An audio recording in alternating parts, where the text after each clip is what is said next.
ఉన్నాం. బయలుదేరామండి, నందిగామలో బయలుదేరాం. నందిగామలో ఉన్నాం. నందిగామంతా కాషాయం చేశారు మన కార్యకర్తలు. సొమ్మున్నోళ్ళే కాదు, ఇక్కడ దమ్మున్నోళ్ళు కూడా ఉన్నారు. నందిగామలో నందులే ఉన్నాయి, మరి పందులు ఎన్ని ఉన్నా నాకు తెలీదు. కాబట్టి నంది ఉంటే వ్యవసాయం జరుగుతుంది, ఆహారం లభిస్తుంది. కాబట్టి నంద్యాలైనా సరే, నందిగామైనా సరే, నందులు దండిగా ఉండేటట్టు చూడండి, పందులు లేకుండా చూడండి. కాషాయం దేశానికి మంచిది, కషాయం దేహానికి మంచిది.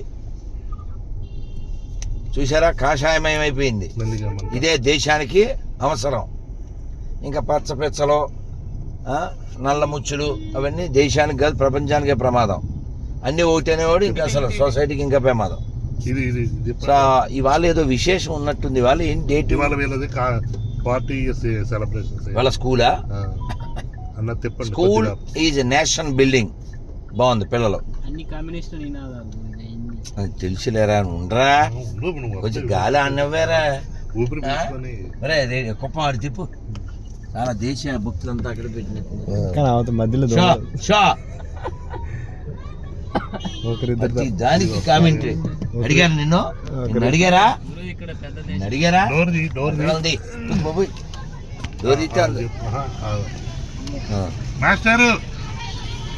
మళ్ళీ అదంతా గుర్తుపెట్టారనుకో సెల్ఫీలకి అయిపోతాయి జీవితం.